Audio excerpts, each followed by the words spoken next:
Muhaimin Iskandar adalah ketua umum partai politik yang paling rajin mendeklarasikan diri sebagai capres, namun selalu berakhir menjadi penggembira. Hanya di Pilpres 2009, Muhaimin tidak pasang target sebagai capres karena langsung mendukung Susilo Bambang Yudhoyono yang saat itu merupakan petahana. Menjelang Pilpres 2014, Muhaimin juga rajin memposisikan diri sebagai capres maupun cawapres. Demikian juga yang dilakukan menjelang Pilpres 2019. Bahkan sudah banyak baliho yang menampilkan gambar Muhaimin sebagai cawapres Presiden Jokowi. Namun akhirnya Muhaimin tidak menjadi cawapres Jokowi meski PKB sudah memberikan dukungan. Hanya saja Muhaimin sempat membuat manuver ketika Jokowi terlihat akan menggandeng Mahfud MD yang sudah sempat fitting baju putih lengan panjang.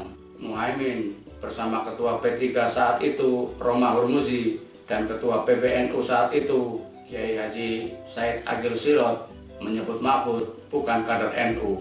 Aksinya membuahkan hasil ketika Jokowi kemudian dalam tanda petik mengganti Mahfud yang saat ini Menko Polhukam dengan Kiai Haji Ma'ruf Amin. Menjelang gelaran Pilpres 2024 sekarang ini, Muhaimin kembali sibuk mempromosikan diri sebagai capres PKB.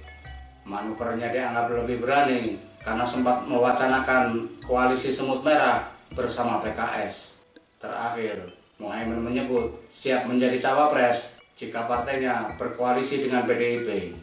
Padahal sebelum bertemu dengan Ketua DPP PDIP Puan Maharani, Muhaimin sudah sangat yakin akan berpasangan dengan Ketua Umum Partai Gerindra Prabowo Subianto. Bisa ditebak, ujung-ujungnya Wakil Ketua MPR itu tidak akan menjadi cawapres siapapun, apalagi capres. Mengapa Muhaimin selalu gagal menjadi peserta kontestasi Pilpres? Padahal Muhaimin jelas bukan politisi dalam tanda petik kaleng-kaleng. Kepiawaiannya dalam berpolitik sudah teruji. Setelah menguasai PKB di tahun 2005 dan memenangkan rebutan nomor pemilu tahun 2009 dengan Yeni Wahid, saat ini Muhaimin tercatat sebagai ketua umum partai politik terlama setelah ketua umum PDIP Megawati Soekarno Putri. Meski belum bisa mengembalikan kejayaan PKB seperti pada pemilu 1999, Muhaimin setidaknya berhasil mempertahankan PKB sebagai partai mediocre. Setelah terpuruk di pemilu 2009 dengan perolehan 4,95%, Muhaimin mampu memperbaiki di pemilu 2014 dan 2019. Di kedua pemilu terakhir tersebut, PKB meraih 9,4% dan 9,69% suara nasional. Saat ini, PKB memiliki 58 kursi DPR atau berada di urutan kelima, jauh di atas Demokrat yang memiliki 54 kursi, PKS 50 kursi, PAN 44 kursi, dan P3 19 kursi. Ada asumsi Muhaimin dimanjakan oleh warga Nahdliyin yang tidak bisa berpaling dari PKB karena faktor sejarah dan kesamaan benderanya.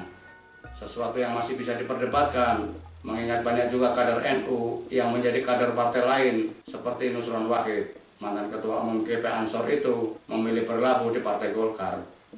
Hasil pemilu 2024 dapat menjadi pembuktian Muhaimin setelah Ketua Umum PBNU Yahya Khalil Stakuf melarang pengurus NU terlibat dalam politik praktis.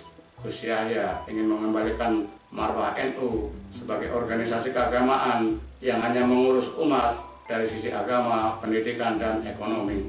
Atas sikap Gus Yahya, Muhaimin sempat memberikan reaksi keras dengan memajang kaos bertuliskan NU kultural, wajib ber-PKB, struktural sakarepmu di akun media sosialnya medio Mei 2020. Jika perolehan suara PKB di pemilu 2024 tetap tinggi, minimal sama dengan pemilu 2019, berarti PKB benar-benar sudah bisa, dalam tanda petik, lepas dari NU, sekaligus membuka fakta adanya gap antara Nahdliyin, akar rumput, dengan pengurus organisasi atau struktural.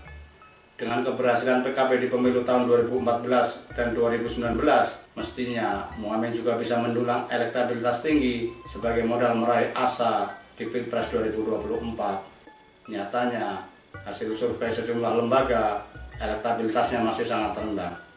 Bahkan ada lembaga survei yang menempatkan elektabilitasnya di bawah Ketua Umum Partai Demokrat Agus Harimurti Yudhoyono yang baru seumuran jagung terjun ke dunia politik. Kecenderungan keterpilihannya yang rendah menjadi poin utama kegagalan Muhaimin menjadi peserta 2 gelaran Pilpres terakhir. Faktor kedua, gestur Muhaimin terlihat inferior ketika berhadapan dengan ketua umum partai lain. Muhaimin terlihat belum bisa, dalam tanda petik, setara ketika berjumpa dengan SBY, Prabowo, dan Megawati. Tanpa wibawa dan aura kepemimpinan yang kuat, publik tidak yakin Muhaimin bisa ngotot untuk menggolkan agendanya menjadi capres maupun cawapres. Faktor lainnya adalah kemungkinan Muhaimin sengaja menjadikan pencapresannya sebatas alat tawar atau bargaining position kepada partai atau capres lain untuk kepentingan berbeda.